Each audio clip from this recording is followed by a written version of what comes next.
አው ጠንቋይ ቤት አድሮ ጧት ለኪዳን የሚደርሳል እየዘመረ ቆይቶ ደግሞ የሚዘፍናል። ጉራማይሌ የሆነ ህይወት ልክ እንደ ድንበር ሰው የድንበር ሰው ካያችሁ ሁለት መታወቂያ አለው፣ ሁለት ቋንቋ አለው፣ ሁለት አለባበስ አለው። በእግዚአብሔር ፊት አንደኛ በዓለምም ፊት አንደኛ እየሆንን ተቸግረናል። አው መንግስታችን ግዛታችን አለየም። ግን ልንወስን ያስፈልጋል። ካልተመለሳችሁ የሚለው በውሳኔ ነው። ሌላውስ በንስሐ መመለስ ወገኖች፣ በንስሐ ልንመለስ ያስፈልጋል። ለምንድነው እድሜ የሚሰጠን? የመኖራችን ምክንያት ምንድነው? ከኛ የተሻሉ ቆንጆች፣ ከኛ የተሻሉ መልካሞች፣ ከኛ የተሻሉ ዕውቀት ያላቸው ጥበብ ያላቸው ሰዎች ሙተው የነገስታትን ክብር መቃብር ገዝቶት የጠቢባን ጥበባቸው ተረስቶ ስማቸው ብቻ ቀርቶ ወገኖች እኛ የቀረነው ለምንድነው? እኛ ያልሞትነው ለምንድነው? ለሌላ እኮ አይደለም፣ ለንስሐ ነው። እኔ አንዳንዴ ይገርመኛል። እንደው ጌታ ሆይ ለንስሐ እድሜ ስጠኝ እያለ የሚጸልይ ሰው እኮ አለ። ያለነው ግን የንስሐ እድሜ ላይ ነው። ያለነው የንስሐ ጊዜ ላይ ነው። የመዳን ቀን መቼ ነው? ዛሬ ነው። ለጽድቅ ቀጠሮ የለውም። ማምለጥ ያስፈልጋል፣ መመለስ ያስፈልጋል ወገኖቼ። እግዚአብሔር ይርዳን በእውነት። በተለይ በአሁን ጊዜ ዓለም ሁሉ በፍትወተ ሥጋ በግብረ ሰዶማዊነት በተጨማለቀበት ጊዜ የምቾት ፍቅር ለህሊና ለእግዚአብሔር ቃል እንዳንገዛን ባደረገ ጊዜ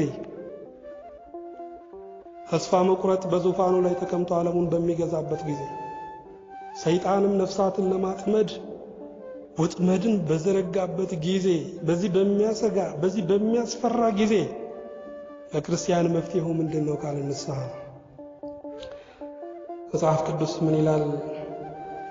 በዚህ በሁለተኛ ጴጥሮስ ምዕራፍ 3 ቁጥር 9 ላይ ለአንዳንዶች የሚዘገይ እንደሚመስላቸው ጌታ ስለ ተስፋ ቃሉ አይዘገይም፣ ነገር ግን ሁሉ ወደ ንስሐ እንዲደርሱ እንጂ ማንም እንዳይጠፋ ወዶ ስለናንተ ይታገሳል የሚል ቃል አለ። እግዚአብሔር አይዘገይም። ብዙ ሰው የሚዘገይ ይመስላል፣ ግን አይዘገይም። የሚታገስበት ምክንያት ግን አለው። ምክንያቱ ምንድነው? ሰው ሁሉ ወደ ንስሐ እንዲደርስ ነው። አሁን ባለንበት ሰዓት እግዚአብሔር ድንገት ለፍርድ ቢገለጥ ወገኖች የሚሞተውን ሰው ሲያስቡት እግዚአብሔር ደግሞ የሟቹን ሞት የሚፈቅድ አይደለም። ስለዚህ ንስሐ እንድንገባ ጊዜ ሰጥቶናል፣ እየታገሰ ነውና በንስሐ ልንመለስ ያስፈልጋል። እግዚአብሔር ይርዳን በእውነት። ካልተመለሳችሁ የሚለው ለዛ ነው። ካልተመለሳችሁ እንደ ሕፃናት ካልሆናችሁ ወደ መንግሥተ ሰማያት ከቶ አትገቡም። ካልሆናችሁ ነው የሚለው፣ ካላስመሰላችሁ አይደለም፣ ካልሆናችሁ። ምክንያቱም ማስመሰል በህይወት ላይ ድራማ መስራት ነው፣ ተውኔት መስራት ነው ወገኖች። በክርስትና ህይወት ውስጥ ግን መሆን ያስፈልጋል። ብዙ ቦታ ሁኑ ሁኑ ነው የሚለው። የሰማይ አባታችሁ ቅዱስ እንደሆነ እናንተም ቅዱሳን ሁኑ። የሰማይ አባታችሁ ቸር እንደሆነ እናንተም ቸሮች ሁኑ። የሰማይ አባታችሁ ርኅሩህ እንደሆነ እናንተም ርኅሩህ ሁኑ ነው የሚለው። ሁኑ ነው የሚለው ወገኖች። መሆን ያስፈልጋል፣ መሆን። ታዲያ ጌታችን ኢየሱስ ክርስቶስ ሕፃንን አቁሞ ሊመክራቸው ሊያስተምራቸው የፈለገው ምንድነው ካለን የተወሰነው ነጥብ ሲኒ የሕፃናትን ባህሪ። የመጀመሪያው ሕፃን የተቀባባ ህይወት የለውም። ሕፃን ልጅ ካያችሁ ልቡም አንደበቱም አንድ ነው። እኛንን ብዙ የተቀባባ ነገር አለን፣ ብዙ ሽንገላ አለን ወገኖች። እግዚአብሔር ቃል ደግሞ ምንድነው የሚለው? ይሴረውን እግዚአብሔር ለከናፍረ ጉህሉት። እግዚአብሔር የሸንጋዮችን ከንፈር ምን ይላል? ያጠፋል። ምክንያቱም እሱ ጥርስ የሸፈነው ልባችንን የሚያይ ስለሆነ ነው። ልንሸነግል አይገባም። በልባችን እየተራገምን በአንደበታችን ልንባረክ አይገባም። አፈቀርኩ እያልን ወረትን ልንታቀፍ አይገባም። በአንደበታችን እወድሃለሁ እያልን በልባችን ልንጠላ አይገባም ወገኖች። እንደ ሕፃናት ሁኑ ያለው ጌታ ሕፃናት የተቀባባ የሽንገላ ህይወት ስለሌላቸው የመጀመሪያው ይሄ ነው። ሁለተኛው ትሁታን ናቸው ሕፃናት። እንደው ወደ ሰርግ ወይም ወደ ትልቅ ፕሮግራም ያለበት ቦታ ላይ ብትወስዷቸው፣ እንደው ከፍ ያለ ቦታ ብታስቀምጧቸው፣ መሬት ላይ ብታስቀምጧቸው አይከፋቸውም። እነሱ የሚከፋቸው ፊታቸውን ስትነሷቸው ነው። ትሁታን ናቸው። ትሁት ማለት ምን ማለት ነው? ለመጀመር መፍራት ነው? አይደለም። የበታችነት ስሜት ነው? አይደለም። እንደውም ትሁት የሚለውን መጽሐፍ ቅዱሱ በተጻፈበት በግሪኩ ቋንቋ ስታዩት ትሁት ማለት የተገራ ኃይል ይለዋል። ኃይል ከተገራ እኮ ይጠቅማል። ፈረስ በምን ይገራል? በልጓም ይገራል። መርከብ በምን ይገራል? በመሪ ይገራል። ስለዚህ ወደ ተፈለገበት አቅጣጫ ወይም ቦታ መድረስ ይቻላል። ኃይላችን፣ ጥበባችን፣ ዕውቀታችን፣ ዝናችን፣ ሀብታችን በትህትና ከተገራ ወገኖች ወደምንፈልገው አቅጣጫ መፍሰስ መድረስ እንችላለን። ትህትና ያስፈልጋል። እመቤታችን ለምንድን ነው እግዚአብሔርን እስከ መውለድ የደረሰችው? ትሁት እኮ ስለነበረች። እፎ ቤተ ነዳይ ሀደረ ከመ ምስኪንም ሰማያት ወረደ ላዕሌሃ ፈቲሖ ስነዚሃ ወተወልደ እምኔሃ ሊቁ። እንዴት ከድሃ ቤት አደረ? እንዴት ከሰማያት ሰማያት ወርዶ የእርሷን ባህሪው አድርጎ ተወለደ? ትሁት ስለነበረች ነው። በትህትናዋ ማንም ስለማይስተካከላት እግዚአብሔር ከላይ ሳይጎድል ከታችም ሳይጨመር በማህፀኗ አድሮ እንዲወለድ ፈቀደ። ወገኖቼ በእግዚአብሔር ፊት የምንመረጠው በጸጋ ላይ ጸጋ የምናገኘው ትሁታን ስንሆን ነው። እንደ ሕፃናት ትሁት መሆን ያስፈልጋል። እግዚአብሔር ይርዳን። በእውነት ትህትና የደካማ መገለጫ እንዳይመስላችሁ።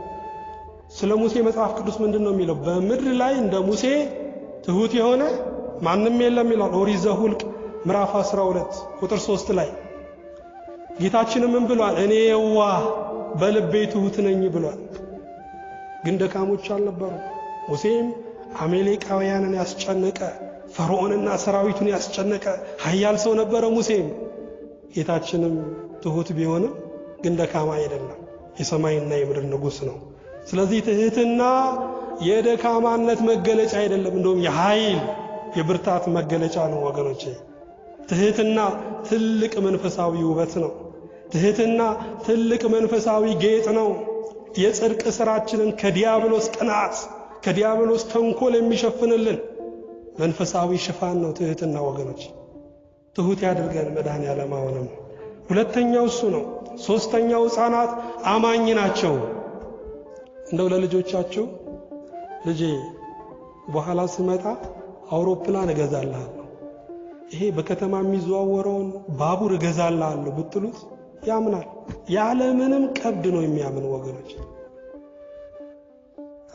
እንደ ሕፃናት ሁኑ ሲል ጌታ እግዚአብሔር የሚነግራችሁን የተስፋ ቃል ያለ ቀብድ እመኑ፣ አስረግጣችሁ እመኑ፣ ያለ ጥርጥር እመኑ ማለት ነው ወገኖች። ብዙ ጊዜ በሀገራችን ዝናብ ሲጠፋ የሚደረግ ነገር አለ። ሰው ሁሉ ቤተክርስቲያን ቆሞ እግዚኦታ ያደርሳል። እና በአንድ ወቅት ረሃብ ተከሰተና እናት ልጇን ይዛ ትሄዳለች ወደ ቤተክርስቲያን። ወዴት ነው የምንሄደው? እግዚአብሔር ዝናብ እንዲሰጠን። ታዲያ ጥላ ይዘሻል አላት። እናት አልያዘችም። ፕሮግራሙን ያዋቀሩት ጥላ አልያዙም። ሕፃኑ ግን በቃ እግዚአብሔር ከተለመነ ይሰጣል ብሎ ስላመነ ጥላ ሊያሽማል። አያችሁ፣ ሕፃናት የእምነት ሰዎች ናቸው። አንዳንድ ሚዲያ ላይም ካያችሁ ከከባባድ አደጋዎች ውስጥ ሕፃናት ምንም ሳይሆኑ ይወጣሉ፣ ተኝተው ይወጣሉ። ይሄ እኮ የእምነት ፍሬ ነው። ድብልቅልቅ ባለ ከተማ ውስጥ የልብ ረፍት ካላችሁ፣ የልብ ሰላም ካላችሁ ይሄ ምንድነው? የእምነት ፍሬ ነው ወገኖች። እንደ ሕፃናት ሁኑ ሲል አማኞች ሁኑ። የዓለም መርህ አለ። ማየት ማመን ነው ይባላል። ይሄ የዓለም መርህ ነው። የምናምነው ስናይ ነው በዓለም መርህ። በእግዚአብሔር መርህ ግን ማመን ማየት ነው። ስታምኑ የእግዚአብሔርን ክንድ ታያላችሁ። ስታምኑ የማይለወጠውን የማይነቀነቀውን ዙፋኑን ክብሩን ታያላችሁ ወገኖቼ። ማመን ይቀድማል።